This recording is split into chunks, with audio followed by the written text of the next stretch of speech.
What's going on, everybody? Hope you're having a wonderful day. It's Red from Carry Crew bringing you another video today. Today I wanted to talk to you about large knives, large knife carry, and options. I understand a lot of people probably think that the budget may not allow for it, but I think if you are someone who has looked at folding knives for a EDC, you will find a fixed blade that will fit, and often you can find large fixed blades for pretty decent money, especially a lot cheaper than some of the more expensive folders. The general rule is folding knives, because of the mechanics of a folder, are going to be more expensive than a fixed blade. That's not 100% all the time, but typically you can make a folding knife with Timascus scales, some sort of like Magna Cut steel, titanium bolsters, all these really high-end things. And when you make it into a folder, it can be charged thousands of dollars. When you put in a fixed blade, there's only so much you can really do until you're sort of being charged for the amount of the person's skill. A good example of that is Marfione. If you look up Marfione knives, those are some of the most beautiful knives in existence that get sold at auction for thousands of dollars, tens of thousands of dollars. They're also high collector's pieces.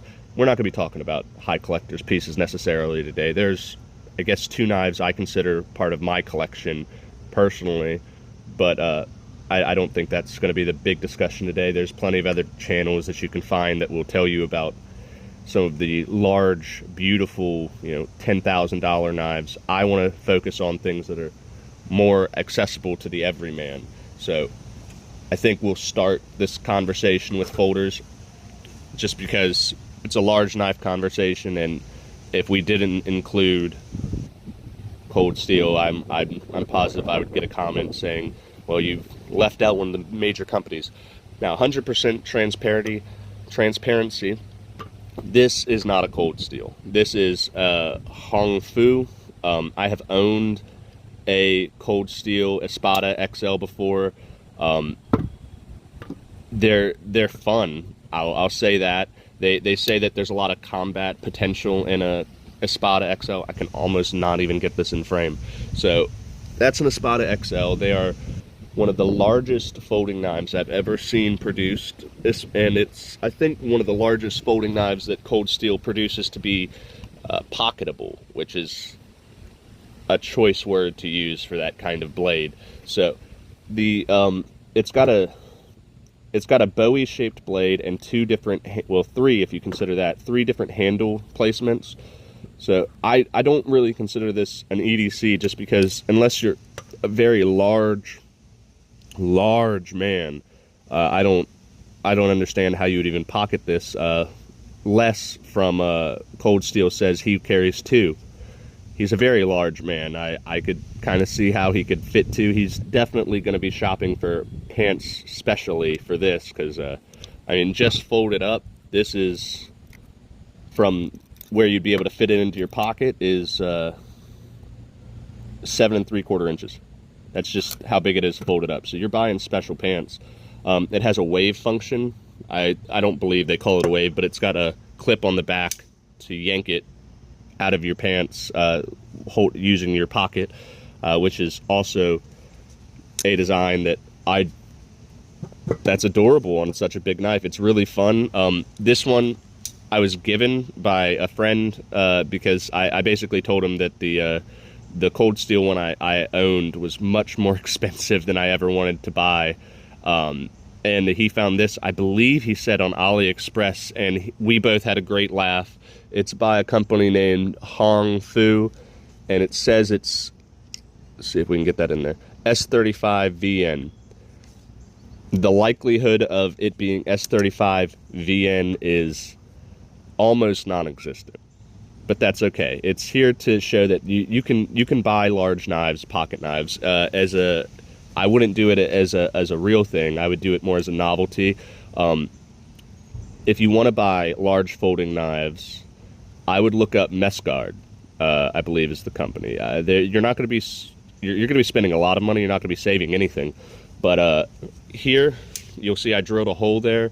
I'm gonna put it on a drill press and drill all the way through, and then attach or thread the end of it, probably the knife to the end, and make it so I can throw a pin in there. That's what Meskguard does really well, though. They have these massive knives with lockbacks or even liner locks on some of them, and to avoid the possibility of the blade folding in on you or breaking or anything like that, they include a pin that you can run through. I've seen videos of people beating on them and abusing the absolute hell out of them. So if you want a big, large fixed blade that you can carry daily, Meskguard's a good option. Cold Steel makes some good knives. I'm not going to say they don't. They also make some mediocre knives. They've been around for a long time. You don't get to making good knives without making mediocre knives at some point. But they do make good knives. I would not say the Espada is particularly a great knife. It's a decent knife. It's just so large that I don't see anyone using it. And in case you're wondering, the Espada is the knife that Tuco uses in Breaking Bad. That is the one, I believe, that he's carrying around and smashing stuff up with and snorting stuff off with. That should be the Espada XL, if I remember correctly. Let's go to another company that's a rather large brand. This is one of my kind of grail knives. I've owned this for about 16, 17 years now. I got it when I was in Boy Scouts. My uncle and I went to a pawn shop because I needed a knife, and I found this thing in the pawn shop, and I had heard about Buck even at, whatever age I was then, 12 or 13. I'd heard about them at that point in time, but it was sort of like just a thing in the back of my mind that I'd never really reconsidered or gone to look at. But when we saw this, I said, I want this, and he said, that's a great choice. Buck is a great company. I'll buy it for you if you take care of it. And I have. I've broken the tip on it once, which you can't even tell. I would have fixed it myself. I did get the tip fixed by Buck themselves. I would have fixed it myself personally, but this was one of those things that I didn't want to mess up the hardness on it. I didn't want to somehow mess the tip up. So I sent it back to them, and they're an amazing company. If you own a Buck knife, you can send it back to them, and they will... at least the man I talked to, he will ask how much you want of the knife cleaned, whether you want the aluminum oxide wheel, which was the old wheel they used to use to sharpen these things on, to sharpen it, or whether you want the new stuff, all that. And if you'll notice, I still have damage all over my handle, all over the spine of my knife, everything. And the reason is because he asked me whether I wanted to keep all of that. He could have buffed it out. He could have put new handles on it. He could have done a lot. But he asked me because each one of those scratches tells a story. And the more stories you tell, the more interesting a blade is. This is a heavier blade. I've thought about buying another one and modifying it. The problem is the one modification I really want to do is I want to cut down the back of the of this so that I can kind of choke up a little bit easier without having this impede on my entire hand. But the problem is, even I've tested some, and even if you were to cut this, you would have like a 1/16, eighth of an inch maybe right between the end and the back and the where it terminates into the handle, and there would just be not enough aluminum, especially for aluminum, to be using this as a baton or anything anymore. I baton this. You can see that's intentional. That was done with a Dremel. That's so I can put it in under a pot and pick the pot up out of a fire. This is a great knife. I've taken it hunting. I've taken it camping. It's a little pain in the ass to use when you're hunting. You gotta, a lot of the normal techniques you would use while you're hunting and skinning, you have to kind of modify while you're doing that. At one point, I had it sort of stuck in my sleeve while I was doing this with the lanyard right here, and I would just kind of peel and then come back down and grab this and do that again. This was a real pain. But when I needed to break bone or cut the sternum or do any of that and a rock or a hammer or just that with some force and some effort really took the task and made it nothing. The one thing I'll say is I'm not a huge fan of Leatherman or of Buck's sheaths. a lot of people think they're beautiful. I think they're beautiful for what they are. I'm not a fan of them is all. They've got awkward retention, and you can only really hold them one way, and I would just prefer to make my own. So I did. I made my own sheath. This is made out of leather. It's got five rivets in it. I used this is an old lock system for a different knife I owned. But I prefer to scout carry mine, so I gave mine the option to scout carry or belt carry. And this makes it so you can wear it on your back, scout style, lock it up, and you don't really have to worry ever about it falling out, because it takes 2 steps. You need to undo this and pull it out and then yank that off, or undo that and then just kind of wiggle it and it'll do it itself, but it has to be unlocked. It's a great thing for such a big knife. You don't want that, wobbling and falling out. I've not seen an accident happen. I've seen accidents nearly happen with a knife retention system not being worn the right way or not being buckled the right way, and the knife falling out and almost causing a trip to end early. So the next one I'll go to is a bit of an oddball, because I think we probably all know them for their other ventures into the market, into a different market. It's Browning.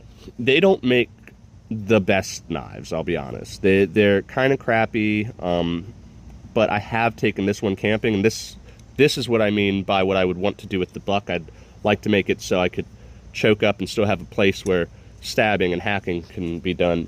This was a gift for a hunting expedition. I think I broke the knife I had with me, and someone went to Walmart or something like that and bought this for me.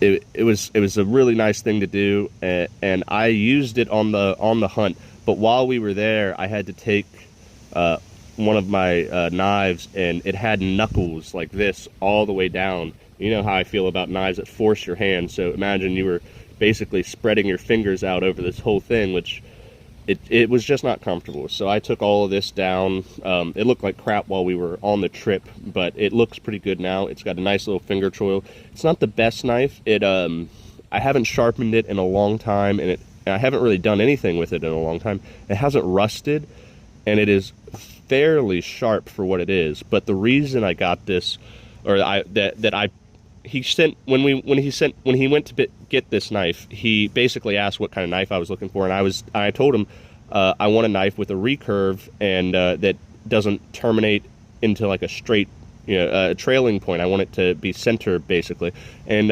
this isn't covering all the bases. I would have preferred a bigger swedge and maybe a bit more spine on it, but this was perfect for that trip because I used it for skinning and breaking down the animal, and it was perfect because they did the same thing that the buck does, where they have this convex edge here. So as thick as the spine is, it comes to this really sharp point that really you get a lot of control over, and you don't need to sharpen it often. It also is a very light knife compared to the buck, but it's just kind of a stand-in to say that there are companies that you probably wouldn't think of that make knives that are half decent. This is a half decent attempt at a kind of Nessmuck style hunting knife. I don't want to get too far into that, but the thing is, you can choke up on it,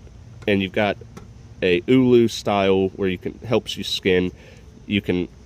I wouldn't do it too gingerly, but you can do this, maybe wrap it with some cord or some rope, and you can use it as a draw knife, which is amazing when you're in the woods. The tip is center enough where if you had to use it in such a way that you're kind of, using it to make a hole in a log, then for a fire, or to even start making mortar and tendon joints, this would do fine. You're clearly going to stop pretty soon or else they're going to get rather large than what you need.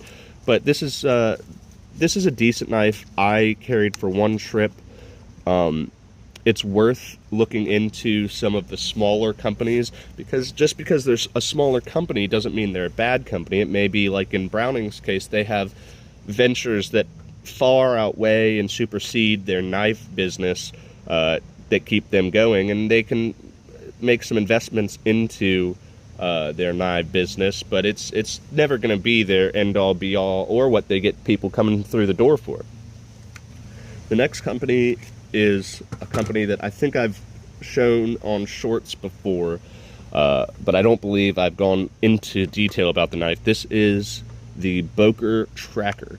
There are lots of trackers out there. There's lots of different ones. You can get the tops one for about anywhere between $350 and $750, depending on if you can find a deal or not.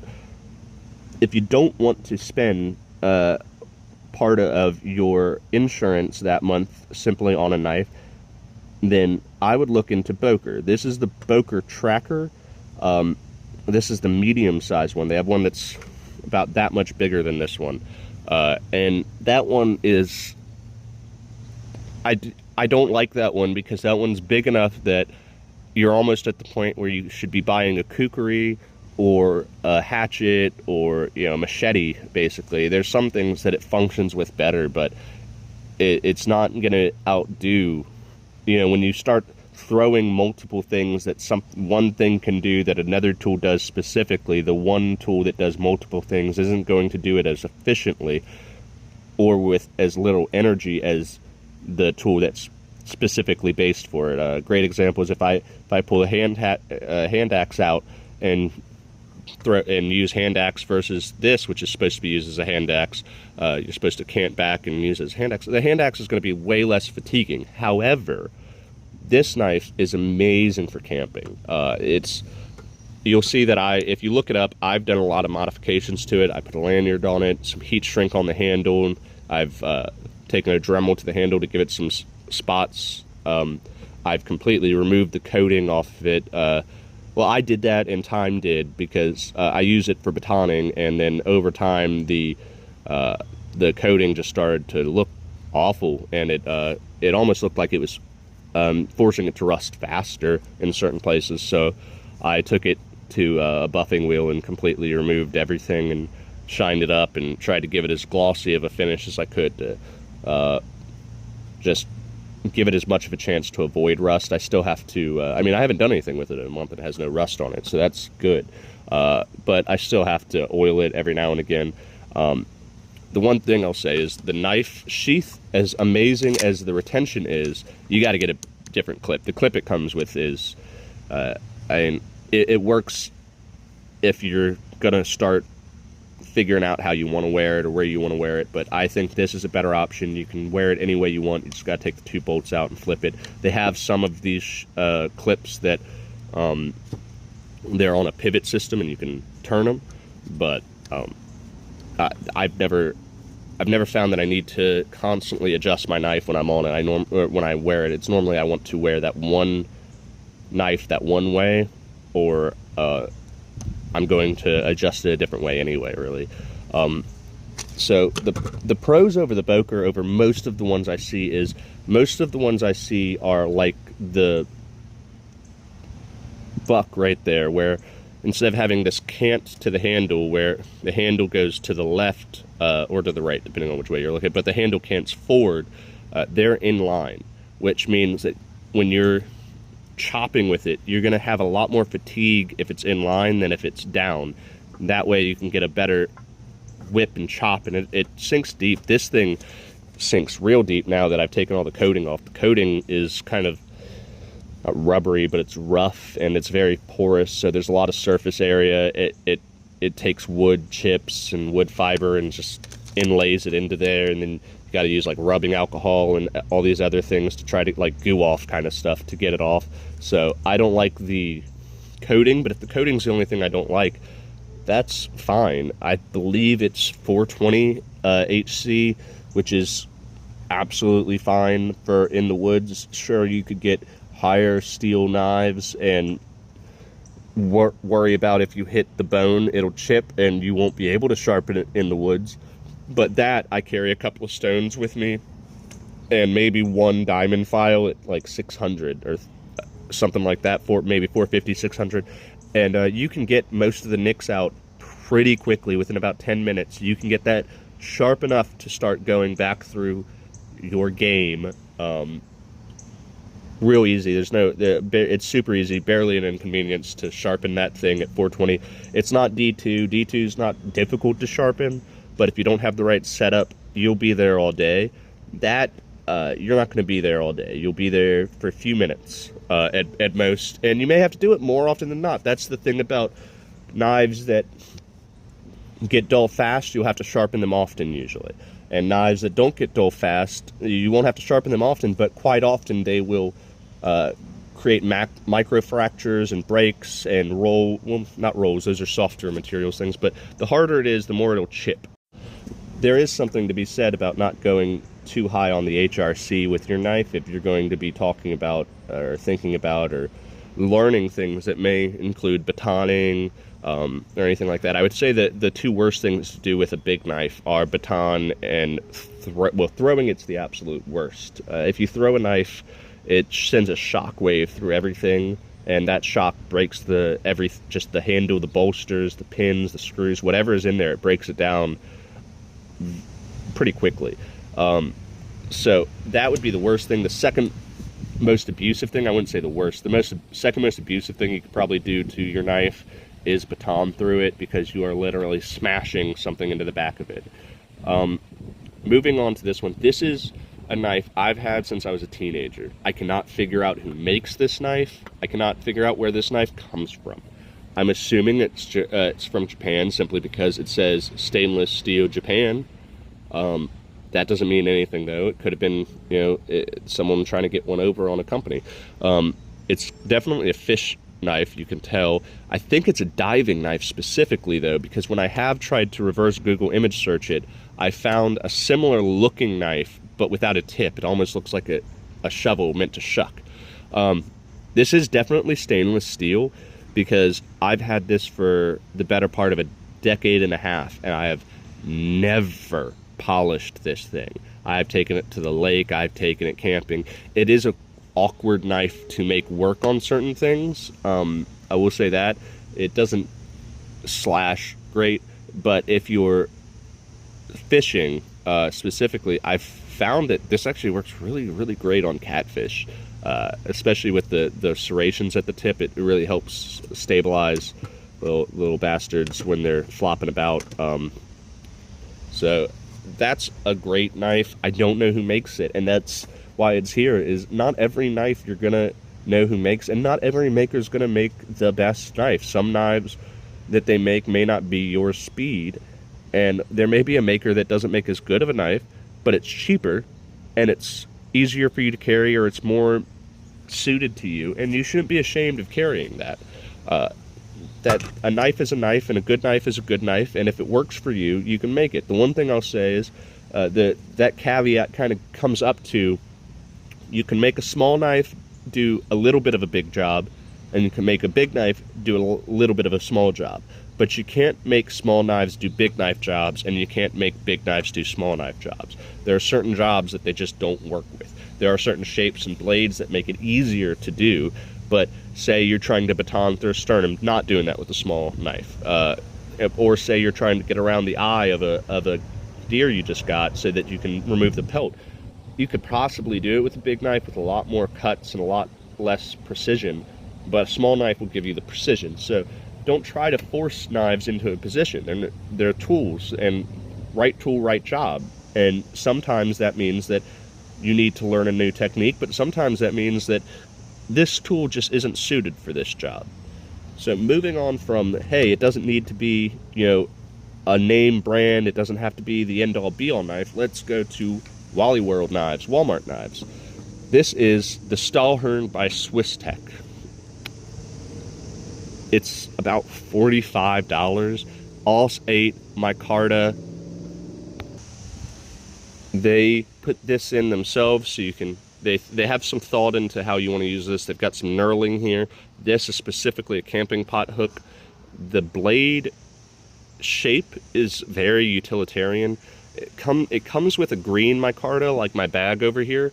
Looks more like that. I boiled some water and some brown clothing dye and set it in there for like 2 minutes, and got this beautiful coffee brown. You can actually see a little bit of the green where it's kind of rubbed. The sheath I broke, that was a me issue. I turned sideways with it on my hip, hit the corner of a door, and the knife pried this way off the sheath and broke the clip that it comes with. The clip is one of those where you can turn it like that.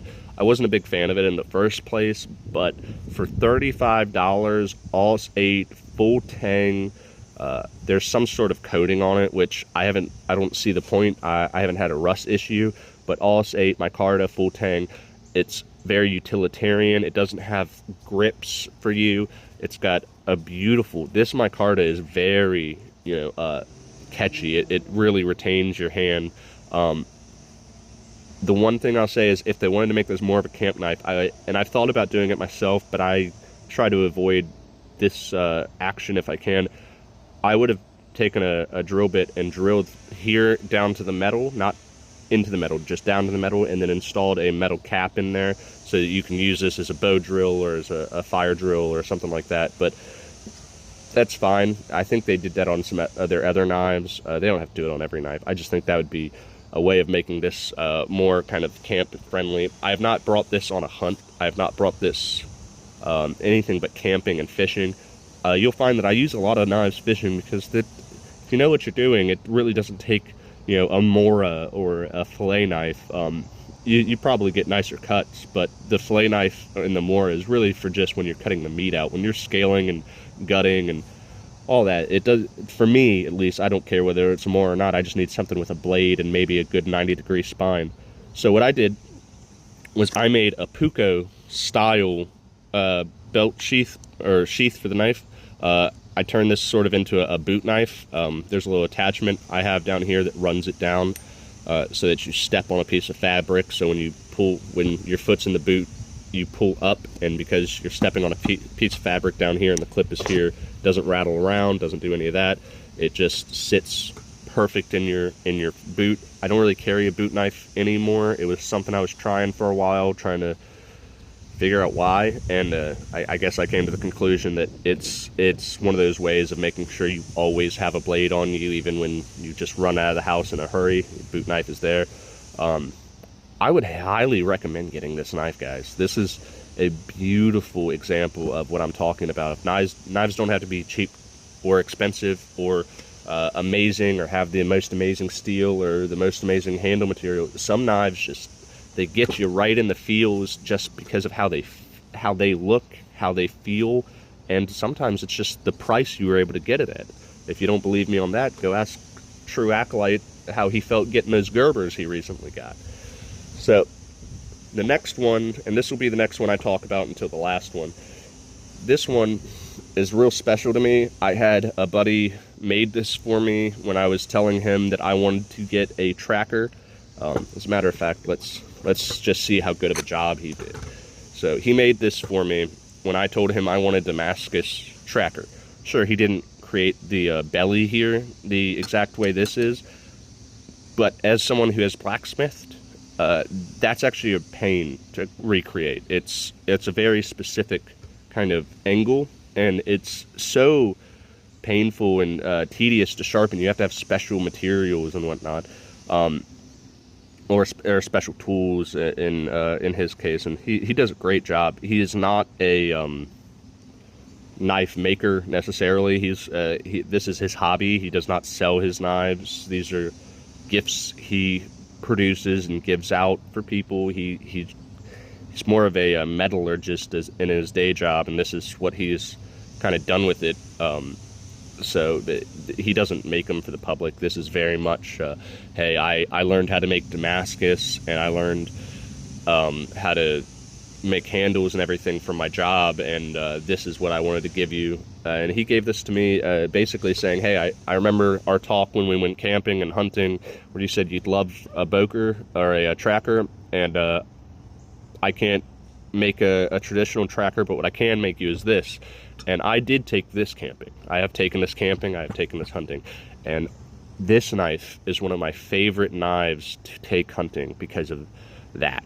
You're able to choke up to such a degree, and this falls right into your hand. So you got all this angling to choke up on, and then it's a perfect little ulu to just, you grab and peel, and it's a perfect little kind of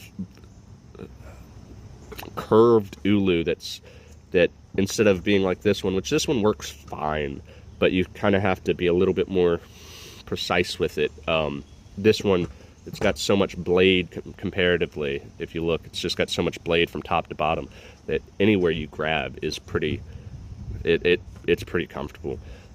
It's also got this notch here, and this is the one time I'll say I actually like this, because you'll see on most of the trackers, they'll have like notching here, which ruins your ability to use it as a draw knife, because now you got stuff digging into your hand, but also it really destroys your baton when you're batoning it by just constantly feeding teeth into your baton. This one kind of got around that by, instead of making notches or almost swaybacks, I think they actually call them on the tops a notch saw, which basically means they didn't design it to go through the wood very much. He decided to make cross hatches, and it actually works great to just kind of put your hand back here and run the baton here, because of the weight and the angle of this. It kind of works its way down perfectly. There's a couple of times it twists up this way, and you just kind of have to tap the back of the handle. That's the one thing I'll say, is he's not the best handle maker.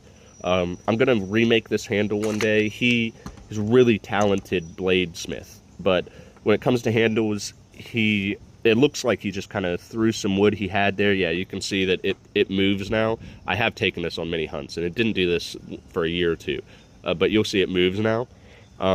We've talked since, and he asks for ways of upgrading something or making something better than it once was, and we've talked since, and basically I've told him is either commit to a full design where you're committing to all of this being one solid piece, or if you're going to do this, you need a liner that you're attaching this to, so that there's at least something that is, besides the pins, you'll have pins holding it this way, and then you'll have liners holding it this way.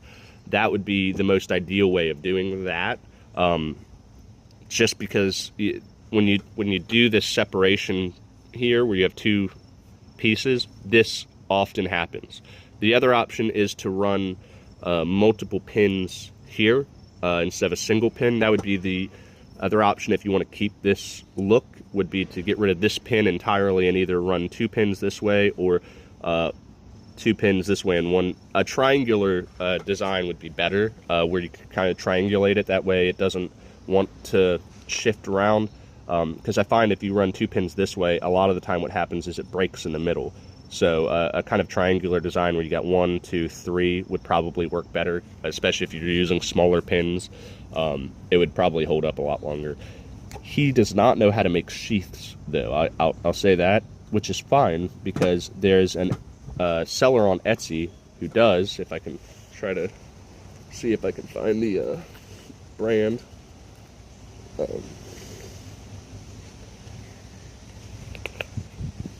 No, it just says made in the USA.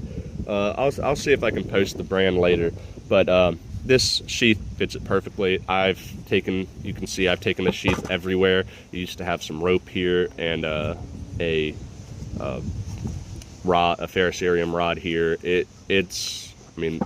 I might actually buy another sheath from this guy, because it's held up for so long. It needs some oil and it needs some TLC, but the guy makes amazing sheaths. I'll try to find out who it is, but if you look up tracker sheath, it might be one of the first things that came up, because if I recall, that's all I remember looking up for that knife. Now, the last thing that I want to say, and that's why I considered, or the last knife I want to talk about, and that's why I talked about this one, this homemade tracker, handmade tracker, is knives that you can make yourself. So this is one that I've been working on. This is just a proof of concept design. I've already broken the handle here and glued it back together. I was looking for just a shape, really, that this is going to be broken off one day and I'm going to put nice actual wood on it. But this is sort of a modern day sax knife is what I was making this into. I wanted something with a belly in one way, not a belly where it curved out. I wanted something I can actually comfortably use as a draw knife, because a lot of knives, even on this table, you try to use it as a draw knife and you're almost stabbing yourself. And I know it looks like you'd stab yourself with this one because it's got such a hard point, but it's actually, the point's not even on my hand, so you just, and it works great. I have some editing to do, but the point is you can design your own knife. You don't have to be subject to, all these other dealers or makers or what they think a good knife looks like. The sax was a knife that had been done and used for a long time effectively, so there's no reason to really go differently than or start chasing completely new avenues, I suppose. There's stuff that exists from our past and from our ancestors and from others that we already know is good. The sax is a great kind of utility knife. It's great for food prep, it's great for chopping, it's great for stabbing. They use it in their offhand quite often. It was sort of like the knife that was jack of all trades for them of the time, or at least of the area, region. But I wanted to make a new, or I was working on making a sort of modernized one, because I've seen a couple, and they're real expensive, and some of them get real big. And I understand that some sax knives get real big, but from what I've read of the historical literature, they were between a certain length and a certain length because it was often used as an offhand weapon.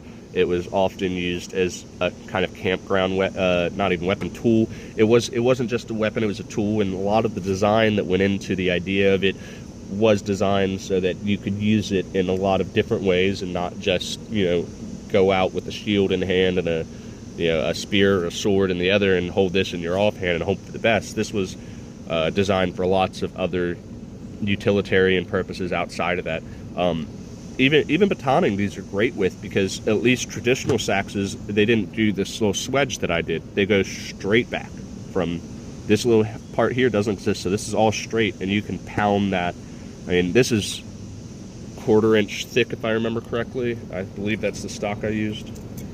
Yeah, this is dead on a 1/4 inch thick. It's a beefy, and it's probably, it's definitely the heaviest knife I have on the table. But you don't have to, just sit here and go, oh, well, Buck and, Boker and Civivi. Civivi is a great company as well. I don't want to down on them, but there's plenty of designs throughout history that you might want to go look at designs before you go look at knives to find out what actually suits your purpose. You'll find a lot of modern warfare or warfare style knives or weapons are farming tools that got turned into a weapon due to necessity. So sometimes just look up what you're doing and what you might need, and you'll have a vastly different opinion over what you think you might have needed versus what you actually need. This is just a small portion of my collection, but I think it went over the large series of knives that you can get in the world for your life. Just in general, there's a lot of potential for a large knife carry. I will say this is very restricted on where you live, region. I mean, if you're in England, have fun carrying any of these. None of these are going to make it on your list of things. I think you have to get a special license in England for kitchen knives. Specific kinds of kitchen knives, if I remember correctly. So these are completely off the table in certain places. But when it comes to collectors, hunters, even tradesmen, hell, I carried this one as a tradesman for the first couple of years I was a welder, simply because electricians and I don't get along sometimes. Sometimes they'll wrap so much electrical tape over something that it's, you could bring a blade out. You could even bring, my Milwaukee out. I've tried it before where I've tried to cut through the electrical tape or even duct tape sometimes, and there's so much on it that I can't get through it, or I've had it one time where it actually yanked my blade out. It overcame the locking mechanism for the blade and just said, that's mine now. We had to get pliers and pull it out so we could safely cut the rest of the tape off.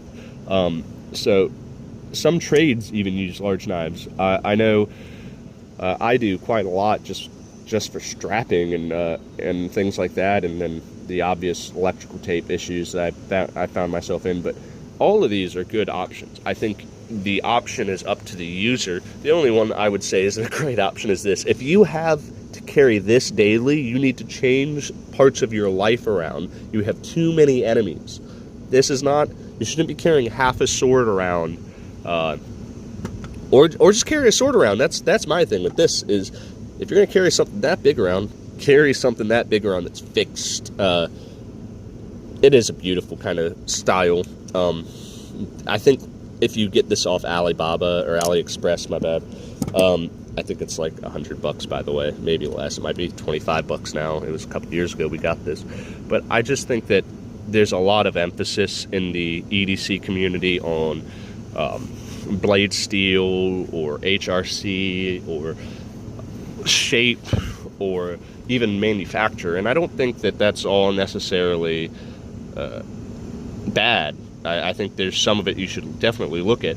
But for example, the HRC thing is that's basically just the Rockwell hardness of the steel. That you want to know about heat treatment and whatnot too.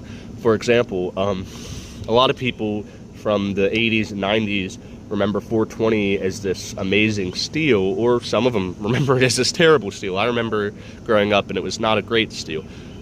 This is 420HC with a Boss heat treatment by Buck, and this thing is one of the sharpest things. I haven't sharpened it in probably 3 years, and I'm sure, yeah, it's still shaving hair popping sharp. It just takes it right off. So I would say sometimes it doesn't matter what the steel is. Sometimes it's about the heat treatment and hardness of the knife together. If someone knows what they're doing when they're heat treating a knife, they can take a knife that is hard and keep it somewhat hard, but also make it so that it's taking all that stress out. And that's really the issue with the EDC community being so worried about HRC is, when you harden a knife, you create a lot of stress, and you need to remove that stress at one point. And that's what the heat treat is. And if you don't do all of this together properly, you'll end up with brittle knives, or knives with defects in them, like cracks or something like that. So yeah, that's about it. I just think you should focus less on the company and more on whether the company knows what they're doing, or even the person, because there are some, there are some individuals that make knives and they know more than a company ever could, just because the company makes batches. This person makes individual pieces, and the ability to know the difference between what one thing will do versus 1,000 things will do, I can extrapolate from 1 to 1,000 easier than I can from 1,000 to 1. The only difference is, at least from my experience, is the more you do something, there are more variables, of course, but also the less accounted for some stuff is. So there's a lot, I guess what I'm saying is, if you buy a small knife batch and they're both, let's just say Damascus, you may actually get a better piece of Damascus from a blacksmith than you would from a company, just because if the company's making in thousands of batches, Damascus takes time and it takes knowledge to know what's going on and what to do. It's not the hardest thing in the world that some people make it out to be. It's really not. You can do some research into it and find out that people across the globe have made it separately from each other. So it's not the worst thing. It's just, at least with Wootz Damascus, or what's called Crucible Damascus, the hard part is adding the correct ratio, because if you add too much carbon, it will turn into cast iron or something akin to cast iron where it's brittle. So I think that you should, if you want to carry a big knife, first off, make sure it's legal and legal in your area. But second off, you should look into the design, what the shape is, maybe what the steel is, but I would wait to look up what the steel is after you find the right shape, size, all these different variables that culminate into meaning much more than just what the blade steel is. You know, we went for a long time not having these high hard Rockwell knives or HRCs or even these high-end steels. You can sharpen a metal ruler. You know, anything can be sharp. The judgment shouldn't be whether a knife can be sharp. It should be how long can it be sharp, how easily can it be sharpened, versus, you know, the benefits you are getting out of it. And that's really with any knife. It just gets exacerbated with large knives if you're using them more. You'll find out real quick if a heat treatment sucks with a big knife, especially when you're batoning. You'll get all sorts of nicks and dents and rolls and even bends in the blade. I would not recommend, if you have a convex edge, I would not recommend batoning. Both of these knives have that, and I would not recommend batoning with either of them, simply because basically this is the shape of the blade. Instead of going straight down, it comes in at an angle, and that apex is actually very thin. Even with a good hard Rockwell, there's something that I've seen, and I'm sure people who have owned a buck and baton with it know what it's called. It's called the buck wave, and it's basically where you baton a buck through wood, and the wood fibers are, and it's usually harder wood, but the wood fibers are strong enough to sort of force the metal into like the metal would be in between here, and it would be forcing the metal like that, and it causes basically a wave to happen in it, and it's a real pain to get rid of. You got to take off a lot of metal before it's gone. So I wouldn't do that with those. So in that case, you may want to get a more beefy knife that has a different angle or an approach. So those are all things to consider before you buy a big knife. I think big knives are completely worth the investment, especially if you're a hunter. But I also understand that in this modern world, I'm surrounded by people that look at me and like I'm insane when I mention hunting or large knives. So it's an all you thing, and I think that people need to probably start focusing so much on the what do I look like and more on the what should I use and what do I need aspect. But that's it. That's everything I've got for you today. I will probably upload a few more on knives this week. Keep an eye out. Like, share, subscribe. I hope everyone has a great day.